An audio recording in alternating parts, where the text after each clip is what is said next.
I don't think he should be valued behind guys like A-Chain and even like Travis Etienne or Jonathan Taylor.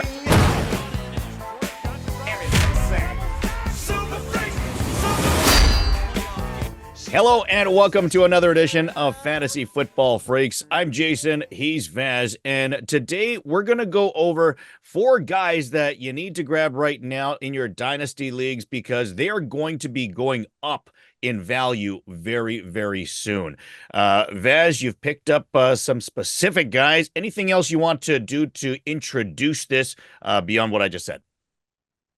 I'll just say that I think these 4 guys I'm buying immediately because I think as the season starts, they're going to increase in value because they're going to produce. So there's certain guys that I think are good buys at this moment because maybe they're getting an injury discount or whatnot. But I think a lot of those guys like maybe Jermaine Burton or TJ Hockenson, these guys can be bought a little bit later. But I think these 4 guys, you need to buy them now before the NFL season starts.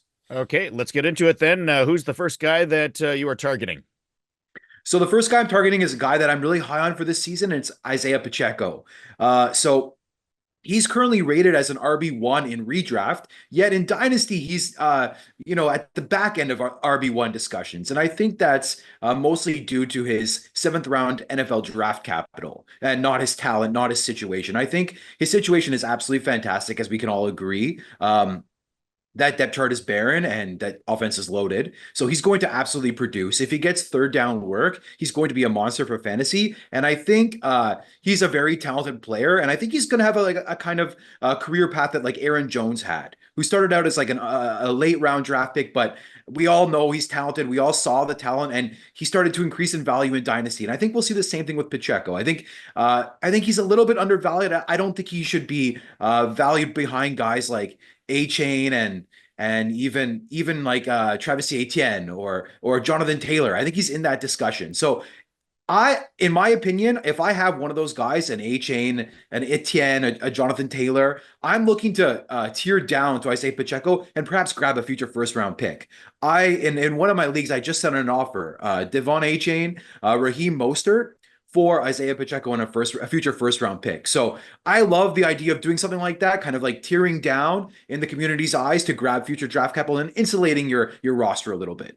I would think that Pacheco would be worth more than a first round pick, typically for Dynasty. Would you give up what would amount to, let's say, like a late first and late second to get him? Yeah, I would.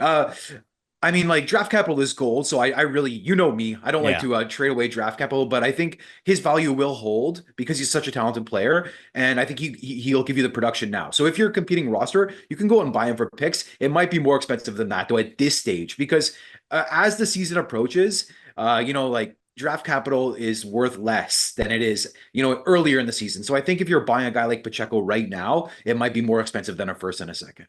Okay. Let's talk about the second guy that you're buying. Okay, the second guy I'm buying is a guy I recently bought in a dynasty league, and that's Pat Freiermuth.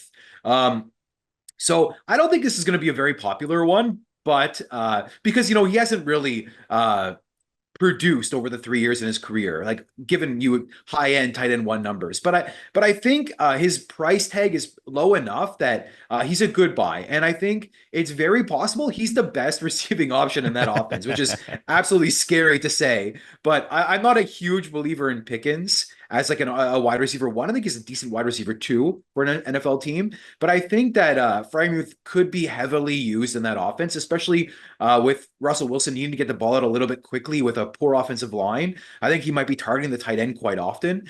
And if you're playing in that tight end premium league or a full PPR format, I think he's a good buy at his current price, which is around a second round pick.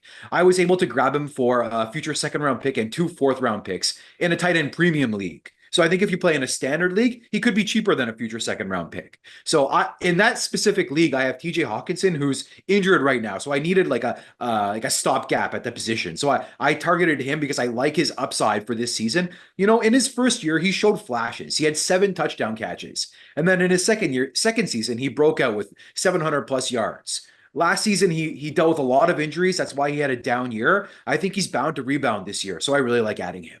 Yeah, I like the pick, and I can't remember which video it was, but one of our videos, one of our subscribers actually posted a message saying, "Oh, you've got Freiermuth way too low." It might have been like Dynasty tight end rankings or something like that, and he gave his reasons, and I Yeah, can't remember exactly specifically what each of those reasons were, but I do remember a couple, mainly that they didn't have another quality receiver, and they're getting a huge quarterback upgrade, whoever starts over Kenny Pickett last season. So for I sure. remember looking at his reasons and saying, you know what, that makes a lot of sense, and he's moving up my rankings. And after seeing the comment, I think definitely makes sense, along with what you've already pointed out as well.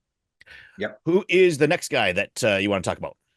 Okay, my number three is Demario Douglas. So that depth chart in New England is absolutely barren, and in my opinion, I think he's the probably the number one option in that depth chart. Maybe even like it's possible Hunter Henry's even the number one option in that passing game. That's how brutal their receiving options are. But listen, I thought Demario Douglas looked good last year. Like he flashed a lot of talent. He finished as like a wide receiver three in all but one of the games he started. A wide receiver three or better, I should say. So I think he's a very quality buy at this stage. You can get him for like less than a third round pick right now, in my opinion, according to like his dynasty value on Keep Trade Cut. So I really like adding Demario Douglas. I think the reason he's valued so low is a lot like Isiah Pacheco. He was drafted in the sixth round of the NFL draft. I think if he was taken earlier in the second or third round, he would be much more highly coveted because of the flashes he showed last year. So I think if he goes out this year and produces again, I think he's going to rise quickly. And I do see him getting quite a few amount of targets because they're like I said, like they're I think their second and third receivers are both rookies. You know, they've got Polk and Baker, and then Kendrick Bourne. Nobody who really excites me. So I think Demario Douglas could get a lot of work out of the slot, and he hasn't been used in the preseason. So I think they think pretty highly of him. Yeah, clearly there's not a lot of big names in that New England offense, and we'll see what happens with the quarterback situation as well. There's been a lot of good reports on Drake May showing Right. flashes, so perhaps if he comes out and does something early and establishes a relationship with one of these guys, including Douglas, then maybe somebody, including Douglas, could pop. We'll see. Who's the third guy, or sorry, fourth guy that you want to talk about? Yeah. Before I get into the fourth guy, I'm going to give some suggestions about how to acquire a guy like Demario Douglas if Mhm. you don't want to part with draft capital. So we've seen like guys like Quentin Johnson decline in value as of late, but there's still some guys in your league who are going to want to buy him at this current price. I firmly believe Quentin Johnson is a bust. Okay, maybe you could take a guy like Quentin Johnson or even Jahan Dotson. Jahan Dotson might be a good sell right now because he just was traded to a different team. So maybe somebody will, for some reason, want to buy him at this stage. I would love to take a guy like Jahan Dotson, who wasn't good enough to make the Commanders team, and trade him for Demario Douglas, who could be the wide receiver one on the Patriots. They're right around the same value in Dynasty. I think Dotson might even be worth more. I think Quentin Johnson is definitely worth more. So I like something like that if you have those kind of receivers you don't necessarily believe in on your team. Nice. Yeah. Good suggestions. And who's the fourth guy? Okay, so the fourth guy is a guy I've talked about. I feel like in every single video. That's Ray Davis. Um, I've pumped this guy so much he better hit at this point. But yeah, I don't know. I just see him on tape like crushing and he looks so good. I know it's sometimes it's against second stringers, but I liked him. I liked his college tape as well. I think he's going to be a very good player. And then I like to target running backs who I see have a path, like a clear path to opportunity. And I don't think that James Cook is that talented of a player. I think he was a little bit overdrafted in the NFL draft at the end of the second round. He's 190 pounds. He's a good receiving running back. He's not going to be able to he's not going to be able to handle a lot of carries, a huge workload. So I really think they want to use some sort of a committee there. I think the Bills don't have the same receiving options they've had in the past. I think they probably want to be a little bit more run heavy. And I think if that's the case, they're going to need Ray Davis. They're going to need his ability to break tackles, to pound the ball inside between the tackles. So I really like adding Ray Davis. And then here's another thing: if there was an injury to James Cook, his value is going to skyrocket. He's going to be impossible to get. So at this stage, you can get him for a third round pick. He's valued at a third round pick in Dynasty. Maybe you could trade a guy like Quentin Johnson for him. Go out and make offers like that. Grab Ray Davis now before he flashes in the regular season, and everybody's like, "Wow, this guy's a good player." Yeah. Post rookie drafts, his value has certainly gone up and definitely, especially in your ranks. If you could go back, or let's say, now where we are, when you look at the rookies, Brooks and Benson and so forth, where would you rank Davis now in that rookie class? Third, fourth, It's a great, fifth? great question. No, I don't know. I would still take all of those second round receivers like Oh, no. Sorry. Running backs only. no, I know what you're saying. I would definitely still take Benson and Brooks way ahead of him. I think those guys are like late Clearly. first round picks. Yep. Yeah. And then I think there's going to be a string of receivers, like the Pearsalls and the McConkeys and not the McConkeys, that's further ahead, but like the Pearsalls and the Adonai Mitchells that'll go before him. Even Jermaine Burton I would take before him. But I think right after that tier of receivers, I'd be looking at Ray Davis. So No. maybe But in the same range. just running backs. So if you take just the rookie running backs, like Marshawn Lloyd, I put him right at, I'd put him right in the same tier as Marshawn Lloyd at this stage. Probably maybe even above him. Yeah. Okay. Yeah. No, that's so he might be my RB3 or RB4. Okay. Yeah. That's the number I want to get out of you. Is where do you rank him among all the other running backs? Okay. Yeah. Blake Corum as well. Corum was the other guy I was thinking of. I think that's all the same tier for me at this stage. Okay. So everyone after the big two, basically. Yeah. Okay. Any other rookies any other dynasty players that you want to talk about before we wrap this up?